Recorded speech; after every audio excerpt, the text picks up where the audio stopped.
What's going on, guys? Hope you're all doing well tonight, Pokemon fam, YouTube fam. So in tonight's video, guys, I'm gonna talk to you guys about how to not get scammed anymore when you're buying Pokemon collections from random strangers. Before I get into that, guys, I just want to shout out to all the new people that came on to this channel, that have subscribed to this channel. I've pretty much uploaded one video or two videos at most this past month in February, which is not a lot. I'm kind of used to uploading twice a week, getting out like 8 to 10 uploads a month. But with February was just a weird month. I was sick. I was also very busy with the business, and it was just kind of my schedule changed at at my day job. So just kind of just juggling all these things together to kind of just fit everything in. It's been really challenging this past month. So I want to get back on schedule and upload more videos. But I am still busy. The business is going, incredibly well. This quarter alone is, revenue-wise, I've done the most revenue I've ever done in any quarter so far, and it's a blessing. I'm blessed, and I'll talk about that in a different video. Go into the numbers and stuff about the quarterly revenue that I've done this past quarter. So, but anyways, let's go ahead and get into the video, guys. So, with scammers, we have to understand that there is no way that we're going to be able to, I guess, there will always be scammers. There's just no way around it. There always will be scammers. And, we could do our best as individuals to do our due diligence to mitigate the risk of getting scammed from somebody that sells you a collection, a sealed product. It doesn't matter what it is, okay? It's just kind of our responsibility as individuals who are decent individuals. Most of us are all decent individuals, and there's just a few bad apples out there that just happen to just want to just make a quick buck off of some people that, for whatever reason, if you're a scammer, it's just, I don't understand the whole mindset of scamming. Like, if you are really hurting for the money, it's just go get a job. Like, go get a job. It's better, you can sleep better at night. You don't have to, because it's fraud. Like, it truly is it's fraudulent. Even if you're scamming people you're scamming people off of Pokemon cards, that's still fraudulent. That's a big deal, and it is what it is. I can rant about that in a different time. So let's go ahead and talk about the systems that I utilize for myself on a daily basis when I'm buying collections off of strangers every single week, every single day. So there are 4 things you have to really hone in before you make a transaction with an individual. Let's go ahead and talk about the first thing, okay? So I buy most of my stuff off of Facebook Marketplace. I source on Facebook Marketplace. I don't have suppliers. I don't have English suppliers. I don't have any people that are suppliers for me. I literally go on Facebook Marketplace and I am just cold searching for collections. I am sourcing just like anyone else would. I'm nothing special. So when I come across somebody, and let's say I'm interested in a collection, okay, and it's a binder, let's say, and I'm interested, cool. I'm interested. I look at the listing. I like everything about it. Cool. Before I send the message to that person that is selling that collection, the number one step, this is step number 1, is you want to screen their profile. In other words, you want to go on their profile and you want to stalk their profile. I know that sounds weird, but I'm going to go ahead and explain here in a little bit why you want to do that. So how do you go from doing that? How do you screen somebody's Facebook account? Okay, it's pretty simple. You go on their page, you see what their default picture is. Is it a real person? Is it an actual individual in that photo? Okay, cool.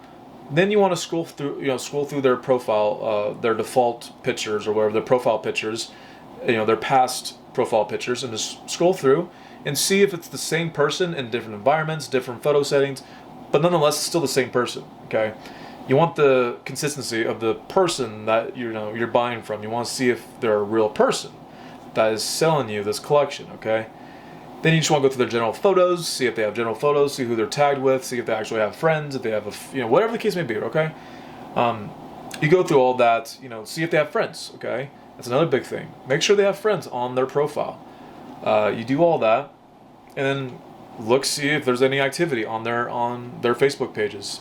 Do they repost a lot? Do they post a lot? Whatever the case may be. Okay, you want to see the activity level of these accounts. Okay, the reason why I say that, of why it's really important to screen somebody's profile, is because a lot of scammers are going to make second accounts. They're going to make proxy accounts. They're going to make just accounts that are just brand new, and they're just burner accounts. Okay, what does a burner account even look like? A burner account is going to be an account where you're going to see somebody, you're going to come across somebody on Facebook, right? And you're going to see that their profile picture is not them. It's probably going to be like a meme. It's probably going to be like a meme photo off of Google that they go ahead and stick it on their profile pictures. And normally it's only like 1 or 2 photos, and they're just like meme photos, right? Nothing like there's like you have no trace of what they actually look like or who they are. You go on there, you scroll through, you surf through. They have no friends. They also have no activity on this account, and it just looks sketchy, right? That's what I'm talking about.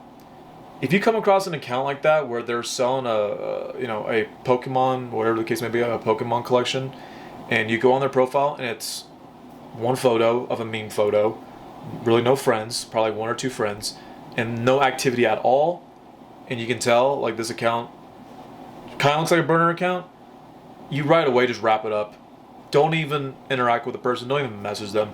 I don't care how tempting it is to message them, because they might have a really good discount on a collection that they're giving away or supposedly giving away. Don't even message them. Move on. Don't take that risk. Okay? Do not take the risk. It's better to be wrong and walk away with your money rather than be right and then your money's gone, because at that point it's already too late. You gave the person that money. You're never going to see that money ever again. That's the first step, guys. Second step. Let's say after the first step, it's a real person. There's activity on their profile. They have a lot of profile photos. They have an abundance of photos on their page, and they have activity on their page. Next thing you want to do is obviously message the person. Okay, you message them, you chit chat, whatever the case may be. You negotiate, you come to a deal.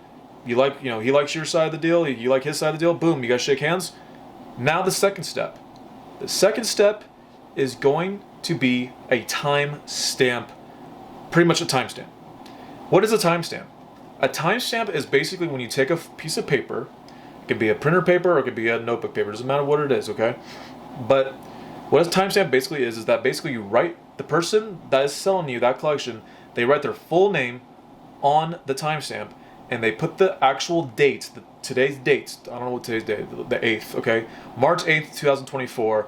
My name is Jem Pulse, okay, for example. And you request a timestamp, you ask them to put that timestamp next to the collection that they are selling, okay? The reason why you want this is because you want to make sure that they actually have possession of this collection, okay? No timestamp can basically mean that they probably fished on the internet and got that profile photo or the photo of the listing off of Google or off of another listing, right? You want to make sure they have possession of that actual collection before you even make a transaction, okay? So request a timestamp of their full name and today's date. That's very important. If they give you trouble, if they give you a fit about it, then move on. Cut negotiations, cut them off, move on by your day. Okay? Not worth it. Do not look past it. Demand a timestamp. Okay? Now, let's say they do give you a timestamp. Cool, they're compliant about that. Cool. So the first 2 steps, boom, you check. They both check out. Okay? Third step, okay, is PayPal goods and services. That's the third step. Okay? Say that you're going to pay the person through PayPal goods and services, okay? The reason why you want to do PayPal goods and services is because it's insurance. It's insurance for the seller, and then it's insurance for the buyer, okay? And it protects both parties at the end of the day.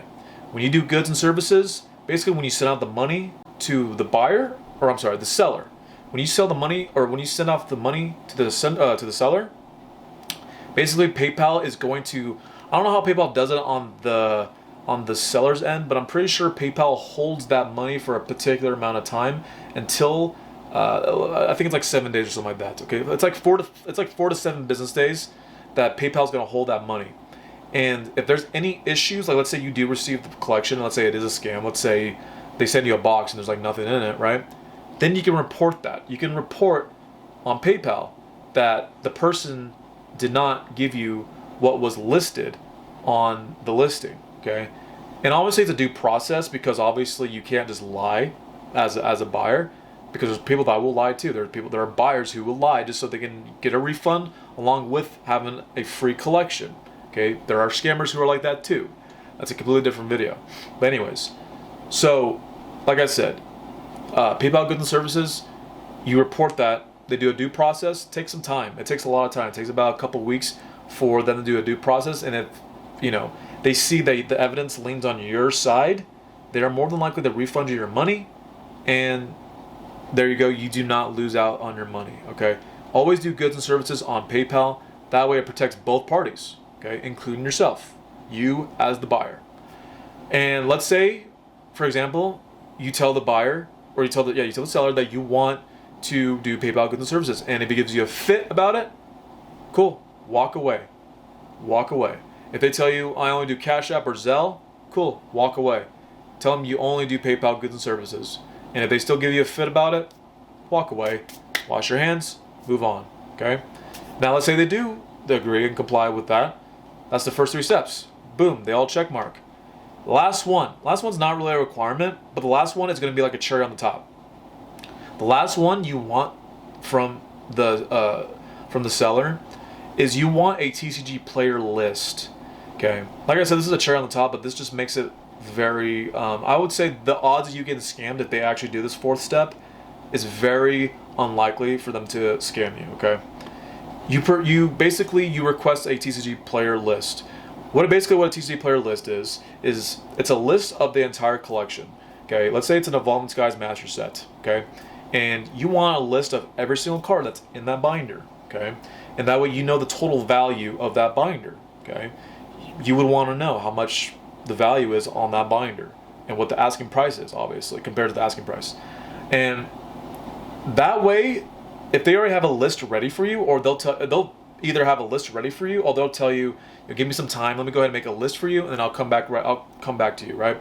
Shouldn't be a problem, okay? If they have a problem, providing you a TCG Player List, like I said, it's not really required, but it just makes it look more sophisticated, that this person is sophisticated, and this person is really serious about selling this collection, okay? Scammers are lazy. Scammers are sloppy. Most scammers are sloppy, and they're not sophisticated. A scammer is not going to go through the trouble of making a TCG Player List, and let's say it's 100 cards. That takes up a lot of time to make a list. That's why it's getting a list from that person. It just looks more professional, more sophisticated. It just shows the effort on the side of the seller that they are serious about selling what they want to sell. And let's say all four check out. The odds of you getting scammed, I'm not going to say it's 100% guarantee that you will not get scammed, but I'm going to say more than likely, it's very unlikely to get scammed if all these 4 steps check out. So that's basically all I utilize every single day on a daily basis.